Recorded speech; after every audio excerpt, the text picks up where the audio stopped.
The BMW Race Days Compact Cup is brought to you in association with Gaz Shocks.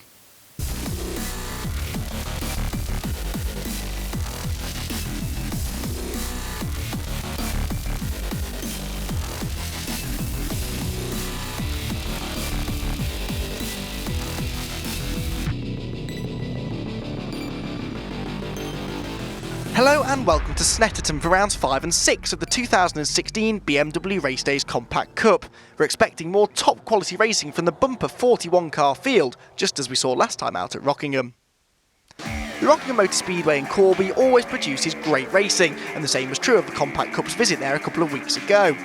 Sam Carrington-Yates won the first race from James Gornell, and Sam would again line up on the front row for race 2, before being shuffled down the order early on. It was Benson who led from DAILLY at the start of the race, whilst Carrington-Yates continued to slip back. And whilst Benson would hang on to the lead, it was Joe Wiggin that came through to finish second. Joe's teammate Declan McDonald was out at the first corner in race 3, whilst Jim Benson and John Watt did battle. James Gornell it was, though, who made it 6 different race winners from the first 6 races, highlighting just how competitive a year we're in for. Well, all this means that Steve Daly leads James by just 2 points arriving at Snetterton, with Joe Wiggin third, Richard Miles fourth, and Sam Carrington-Yates still very much in touch in 5th place. It was an intriguing qualifying session that sets us up for a fascinating day's racing, as a mid-session shower meant a jumbled up grid. Neil Roche was one who suffered from the rain, only managing 20th, however Mark Skeets got an early lap in to qualify 12th. Race winner at Rockingham, Sam Carrington-Yates, scraped into the top 10, however John Watt had a much better time of it, making his way onto the outside of row number 2. Ian Jones and Owen Hunter worked together for much of the session, giving them 2nd and 3rd respectively. However, no one could touch James Gornell, who was nearly a second clear of the rest on his way to pole position. So, after mixed weather in qualifying, it is an overcast sky that greets the drivers again ahead of the start of race number 1, and we're in for a fascinating day's racing here on the full Snetterton 300 circuit in Norfolk, a circuit that does offer many an overtaking opportunity, so we're very much looking forward to the pair of races today. James Gornell and Ian Jones make up the front row, with Owen Hunter and John Watt on row 2. Ben Pearson was 5th alongside Joe Wiggin on the 3rd row, with Joe's teammate Declan McDonald alongside Jim Benson on row 4. Stephen Daly is down on row 5 alongside Sam Carrington-Yates. Craig Jameson and Mark Skeets round out row 6. So on board briefly there with Stephen Daly from the 4th row of the grid, but we're ready to go racing. It's James Gornell and Ian Jones on the front row, and they both seem to make a fairly even start from that front row of the grid. They will run wheel to wheel down towards Rich's corner the first turn. Sam Carrington-Yates there in the white and blue car ducks out of line, as do a couple of others behind him, but it's neck and neck for the lead. Gornell on the inside though should be able to hang on. We're on board with 3rd place man Owen Hunter, who's looking for a way past the pair of them. Look, he's got his nose up the inside of Ian Jones out of Rich's. We're going to turn right again now into the Montreal hairpin, but Ian is very late on the brakes around the outside line, tries to go right round the outside of James Gornell. Not only does he see off the attack from Owen Hunter, he may think about going for the lead here. The rest of the field stream through, a couple running wide, but they all seem to have made it through the first couple of corners more or less in one piece. There are Harry Ross and David May further down the order, and indeed Ian Jones has gone up the inside into the 3rd turn, Palmer's, and takes over the race lead. So it's Jones that leads the way, Gornell 2nd, Owen Hunter has held on to 3rd place, but James Gornell is quite keen to get back into the race lead here. He looks at the outside of Ian Jones down towards Agostini, but that leaves the inside wide open for Ian Hunter to try and slide through. This is typically close quarters Compact Cup racing. I think it will all settle out with Jones still the leader. Yes, it is, but he immediately has to defend to the inside line into Hamilton to try and keep Jiggy behind.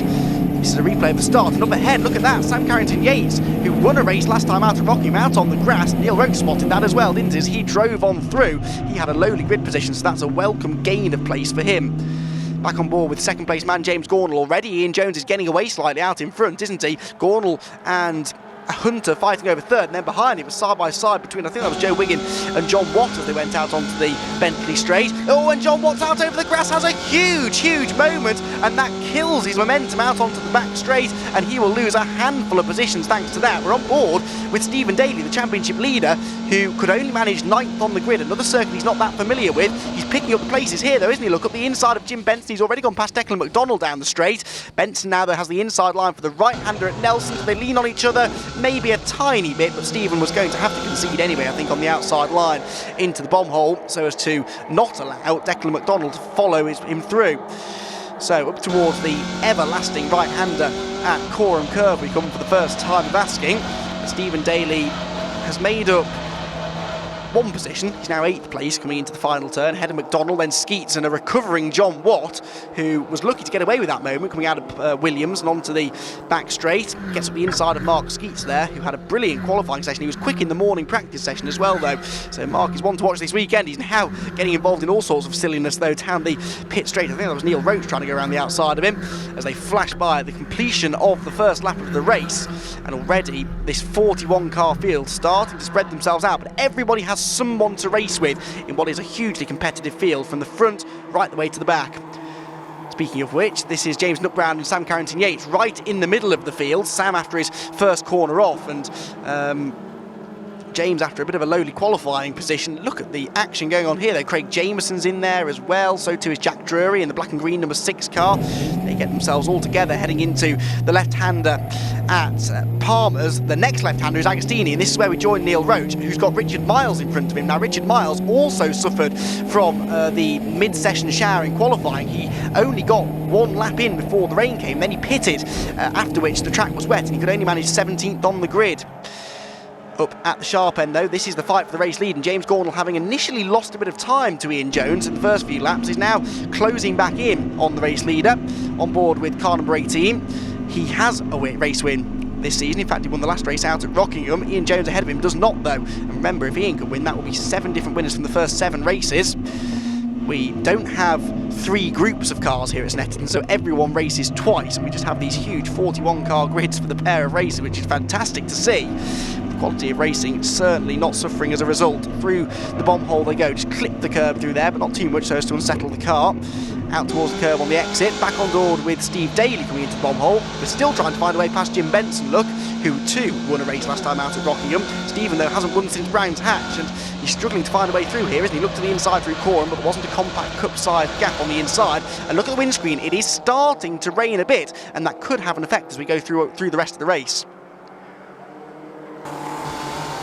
Replay here on board with Mark Cornell, but look what's going on up in front, because there are 3 cars going to get themselves very close together, and it's David May in the blue and white car who unfortunately lost a couple of places out of that coming through the bomb hole.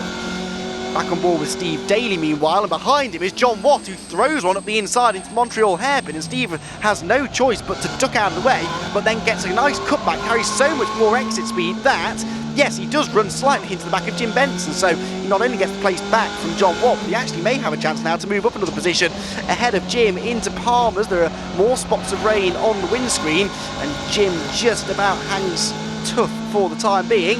He doesn't defend though down towards Agostini, so Steve Dailly tries again up the inside into what is a very tight left-hander. A good overtaking opportunity this, and Stephen's got his nose in front into the corner. Jim Benson will have to give in, and watch for John Watt, because John's trying to follow through as well. Oh, there's a little bit of paint traded on the exit of the corner, but I think that Jim will hang on. David May's had an entertaining race. He's been off again at Riches. Oh, goes up the inside, tries to make the move, but there's a bit of contact. David spins, and Mark Cornell, and Martin Gadsby only just avoid him. Where on earth did Martin Gadsby come from there? He missed the back end of David May's rotating car by the skin of his teeth and was looking to get away with that. Neil Roche here, ever entertaining to watch. He's trying to go around the outside of Declan McDonald at the final turn. Tucks into the slipstream down the pit straight now, towards the completion of another lap. Has to watch his mirrors though, because that's Simon Walker-Hansel in the white and green car who's trying to go around the outside of him. If we look to our left, I think we may be about to see Simon Walker-Hansel trying to go around the outside of us. Yep, there he is on the right-hand side of the screen, but that's the outside into Riches. He can't go right round the outside, so he'll try and cut back to the late apex. Really does get the late apex, clobbers the curb, and that loses him traction up towards Montreal. Look at the rain now, this is getting quite heavy. This was the order of the day, really. The forecast said we'd have these little showers throughout the course of the afternoon, and that certainly seems to be the case so far, and it will be just making the drivers think about this. Now on board with James Cornell, down towards Agostini's, and Ian Jones, for the first time, is really feeling the need to defend here. James going to try and go around the outside here. No, can't do that, so cuts back to the inside. There's just about a gap, but Ian Jones closes it as swiftly as he can, and it's just about swift enough to hold on to the race lead. Another flick of the windscreen wipers. Much more flicking of windscreen wipers here with Neil Roche, who's starting to struggle with visibility, I think, with a slightly grimy screen, but trying still to find a way past Declan McDonald.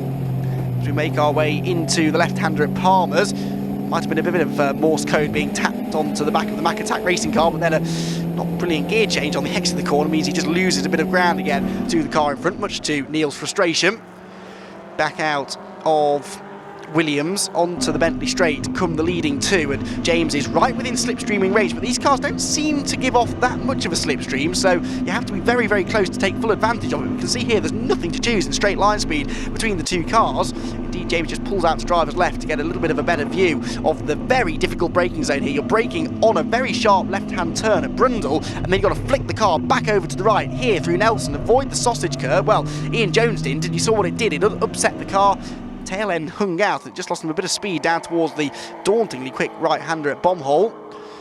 But James Cornell, despite a slightly ragged driving style being displayed by the race leader, still can't find a way through, can he? Looking up the inside now into Coram and down towards the final turn at Murray's. Headlights ablaze for James Cornell, but it's doing him no good, is it? Now he's right in the slipstream as we come out onto the pit straight, down towards the end of another lap. But again, Ian Jones, I think, is just about managing to keep hold of this.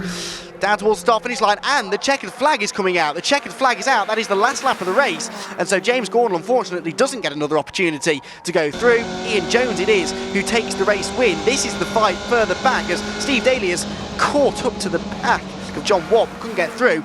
Neil Roche, meanwhile, is coming through further back in 11th place, and he was equally surprised to see the checkered flag coming out. But he does manage to take an 11th position. Now, this is what was going on further back with Neil. He's trying to go around the outside of Declan McDonald through Murray's. That was never really going to work, and he does a bit of grass tracking, bounces back onto the road, but does manage to finish in 11th position. Declan actually then lost another place to Simon Walker-Hansel in the end. Ian Jones it is, though, who takes the race win. 7 different winners from the first 7 races. James Cornell is second, Joe Wiggin third, Ben Pearson fourth, and Owen Hunter fifth. Then Steve Dailly, Jim Benson, John Watt, Richard Miles and Mark Skeets round out the top 10, ahead of Neil Roche, Simon Walker-Hansel, Declan McDonald, Matt Smith and Sam Carrington-Yates rounds out the top 15. Further back, Aaron Morgan was 25th, Chris Hack, meanwhile, was 27th. And as the rest of the field file through, you can see just how many cars we had entered, and every one of them got to the end. Terry Caton rounding out the 41 finishers. It's about time. It's been a long time coming. We finally got the car sorted, and it worked. James put me under a lot of pressure from word dot, and never let up. So yeah, it was a perfect race. Well, after a breathless first race of the day, we've got plenty more of the same to come in race number 2. The cars are out on their green flag lap. Join us after the break to find out if we can get 8 different winners for the first 8 races.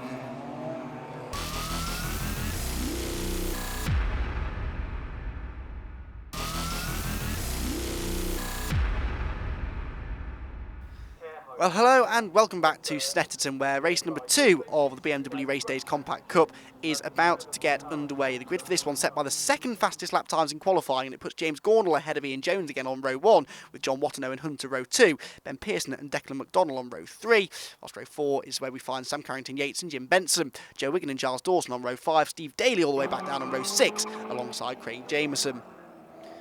Well, again, we have to wait for 41 cars to line up on the grid, but they have just about done that now. James Cornell on the left, Ian Jones, our race 1 winner, on the right. Both of them already have a race win to their name this year. Can they be the first double race winners of the season? Across the line we go, we're away and racing, and it is a good start initially by James Cornell, but Ian Jones, I think, has got a shove from, was that Declan McDonald? Yes, it was, down towards Riches. He's now level with Cornell on the outside into the first turn.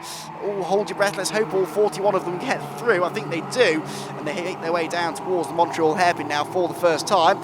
And it is side by side for the lead, with Cornell on the inside, Jones on the outside, much as it was in race 1, but Cornell runs wide, he takes Jones with him, and Owen Hunter takes full advantage, goes up the inside of the pair of them on the exit of the corner.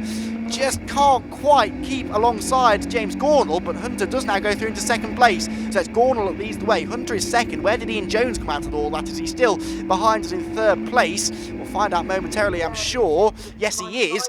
Fourth position looks to be John Watt, and fifth for Ben Pearson, who slipped backwards a little bit in the initial part of the first race before climbing back up to fourth place. He is trying to go back around the outside, in fact, of John Watt into the Agostini hairpin. That won't work. It's then McDonald coming through in sixth, Jim Benson seventh, Joe Wiggin looked to be in 8th place. And there are some of the battles further back. It's the 75 machine, one of the cars in there, Thomas Langford. Neil Roche is on the grass coming out of Agostini, just gets shuffled out wide, coming through the tight left-hander. On our left there is number 10 car of David Whitmore, heading up towards the right-hander now at Oggies, but the The leader is Cornell, and he's getting away slightly, isn't he? Look, from Owen Hunter in second, Ian Jones third, then Watt fourth, Pearson fifth. The rest of them cycle their way through. Better start this time from Carrington Yates, but Stephen Daly has gone backwards a little bit, hasn't he? In fact, he only started 11th, so 1 place lower than he managed for race number 1.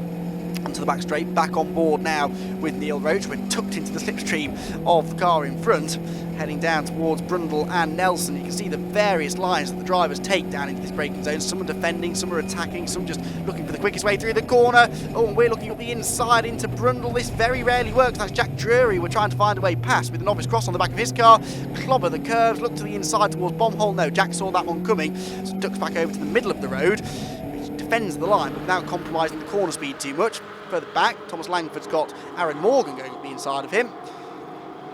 And then the rest of them all filing through. Back on board with Stephen Daly, and we're going around the outside of Giles Dawson into Murray's. Giles had a good qualifying effort in 10th place, but Stephen's just demoted in 1 position through the final turn.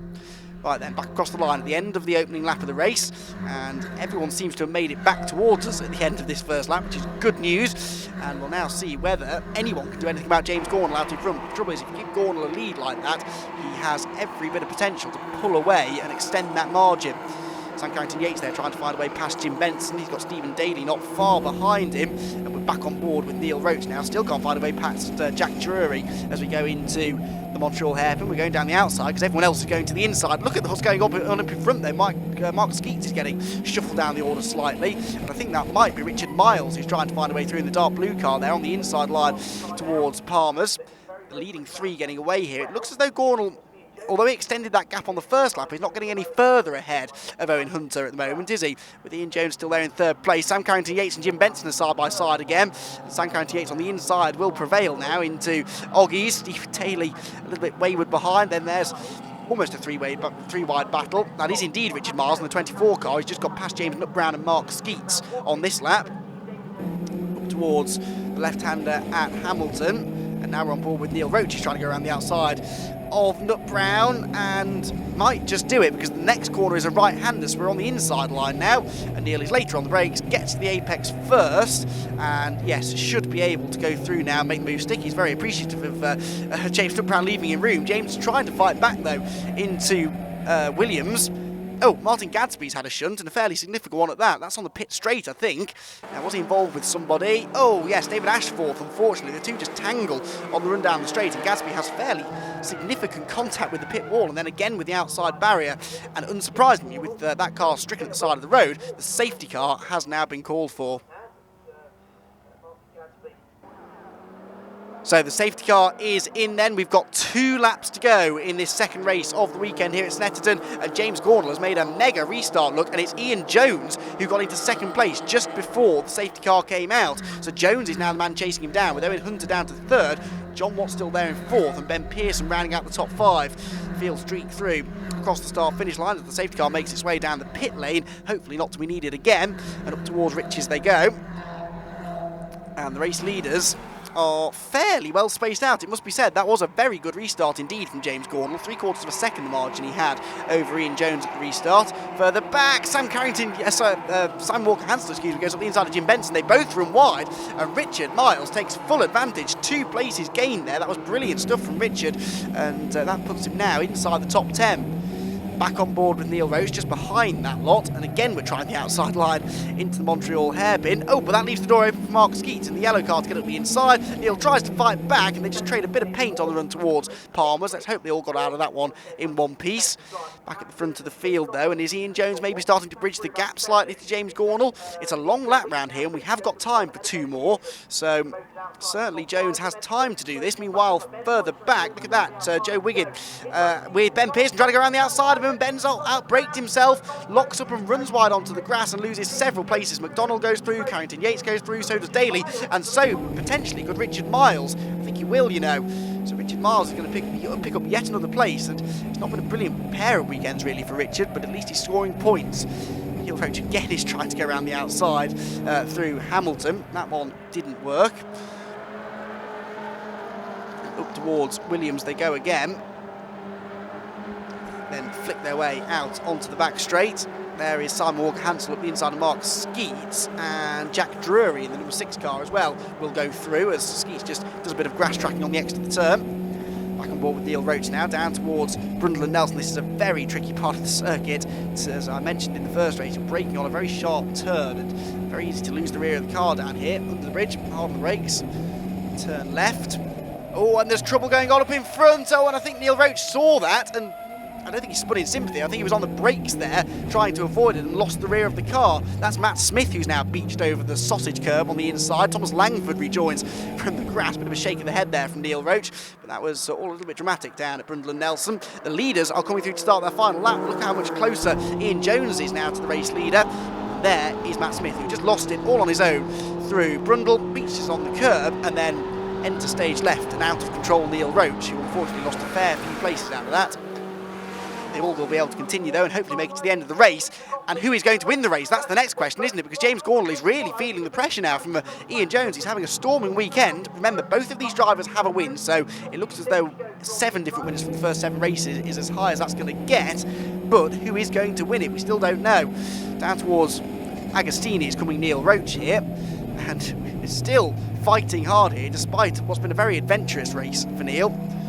Mark Skeets is still only a couple of places ahead of him. Mark also got held up, I think, in the schmozzle down at Brundle and Nelson. Through Hamilton. Oh, and Skeets in front of us gets very, very out of shape. He'll be out on the grass, surely, but he's not going to lose that much ground, I don't think. This opens the door on the inside line there for Neil Roche, who tries to find a way through, and the door is rather slammed in his face there, unfortunately, by, I think that's Clive Brookson in front of us. Through Williams, back onto the back straight. And Neil Roche is going to, unfortunately, have to spend the rest of his final lap fighting to get inside the top 20. And I think he's sort of accepted his fate, hasn't he? At the front, though, Ian Jones has not accepted his fate. He doesn't want to finish second place. He wants to become the first double race winner of the season. He's right behind James Cornell, but there are only 2 more corners to go. The last of which, though, is Murray's, which is a possible overtake opportunity. And Jones is certainly trying for it. He's carrying much more speed through the right-hander at Corham. He goes for it up the inside, snatches the brakes, can't make the corner, and drives straight across the grass. Great car control from Jones to save it, and he comes out in front. Now, what does he do? Does he hold on to the win and risk arguing with the clerk of the course later, or does he give the win back to James Cornell? Cornell might just take it from him anyway. As we come towards the start-finish line, it's going to be absolutely neck and neck, but James Cornell just about gets it. James Cornell wins the race by 84 one-thousandths of a second. In fairness, I think he had the momentum to do that anyway. I don't think Ian Jones backed off too much. James Cornell it is that wins the race. Ian Jones is second, with Owen Hunter rounding out the podium. Fantastic racing right down to the end. John Watt is 4th, Joe Wigan is 5th, then Declan McDonald, Steve Daly, Sam Carrington-Yates, Richard Miles and Simon Walker-Hansel round out the top 10. Jim Benson, Ben Pearson, Jack Drury, Craig Jameson, Giles Dawson round out the top 15. Fastest lap in that race went the way of Ian Jones as he was chasing down James Cornell earlier on. Unfortunately, we only get 38 cars to the end of this race. We lost Matt Smith and Martin Gadsby, but what spectacular racing. It was. It's been a spectacular weekend, and I'm glad we got first place because I think from testing pace we deserved it, and that was a hell of a scrap. Safety car came out, which made it interesting as well. I don't think we've had a safety car yet this year, so that was interesting, but I managed to get away once the safety car come back in, but I just wasn't as quick after that. Before that safety car came out, I thought I was just going to disappear. It felt really good, car was on, but I had to work for it, and then of course me and Ian had that little side-by-side moment around the last corner. And he ended up locking up and going straight on, but thankfully it was very good of him to lift off, because otherwise it would be something we sorted out in the steward's office, having overtaken me off the circuit. So let's take a look at how the points shake out after this weekend at Snetterton. James Cornell now has a 12-point lead over Joe Wigan in second. He's only 1 point ahead of Steve Daly third, with Ian Jones 4th and Richard Miles 5th. It's still very much all to play for though. Well, Snetterton provided us with plenty of drama, and so will Castlecombe. That's where the championship heads next. Join us then.